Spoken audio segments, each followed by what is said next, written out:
Здравствуйте, дорогие друзья! Приветствуем вас на канале «Делаем вместе своими руками». С вами Андрей и Наталья. Мы сшили сумку из старых джинсов и веревки. Теперь, чтобы подружить ее с разной верхней одеждой, решили своять брошку в таком же стиле, в такой же цветовой гамме и из подобных материалов. По нашей задумке, брошкой можно будет украсить и одежду, и сумку. Кстати, если вам интересно, как шить такую сумку, ссылка на ролик будет под этим видео. Способ изготовления брошки очень простой. Для того, чтобы ее сделать, нам понадобятся лоскутки джинсовой ткани, кусочек льна, небольшой фрагмент кружева и основа. В качестве основы мы будем использовать значок, оставшийся от каких-то выборов. Итак, начнем. Вначале мы берем льняную полоску и аккуратно сшиваем края лоскутка между собой.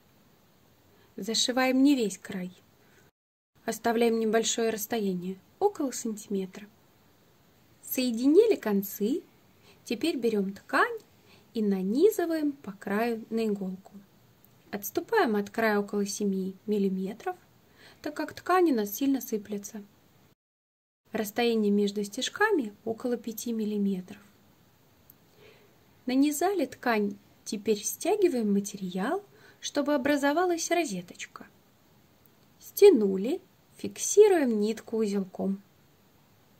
Теперь, чтобы сделать бахрому, вытягиваем ниточки из ткани.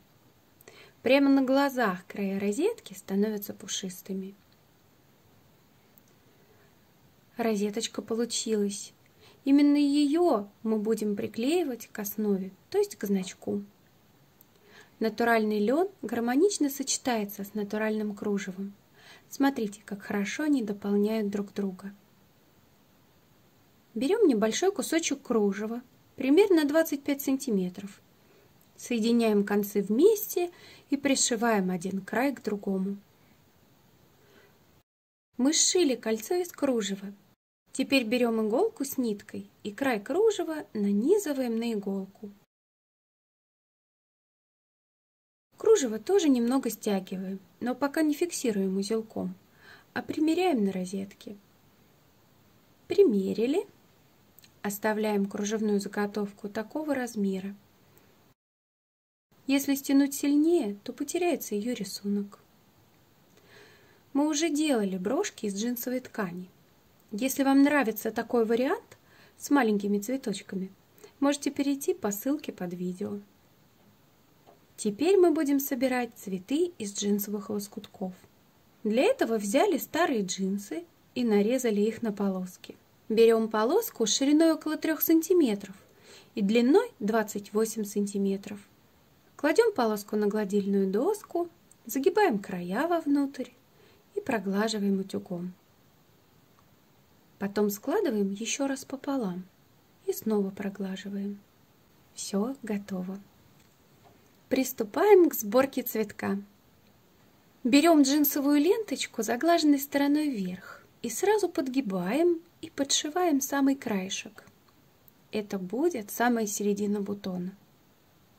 Подшили. Делаем небольшой оборот вокруг серединки и одновременно закручивая джинсовую ленту вокруг своей оси. Подшиваем с обратной стороны, чтобы завиток не убежал. От того, насколько сильно вы скручиваете ленту, зависит рисунок цветка. Подшили, опять поворачиваем и закручиваем ленту.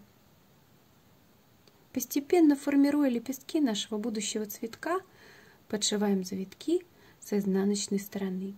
Подтягиваем и фиксируем узелком. Джинсовая ткань достаточно плотная, поэтому, когда я собираю цветки большого размера, пользуюсь наперстком. Делаю еще один завиток и завершаю работу над этим цветком. Подрезаю джинсовую ленту под углом, подшиваю с обратной стороны и сразу фиксирую 2 узелками. Вот такой цветочек у нас получился. Для одной брошки нам нужно 3 таких цветочка. Листочки можно вырезать из джинсовой ткани и нарисовать прожилки отбеливателем. Но поскольку у нашей сумки ручки обшиты кожей, мы возьмем кусочек кожи.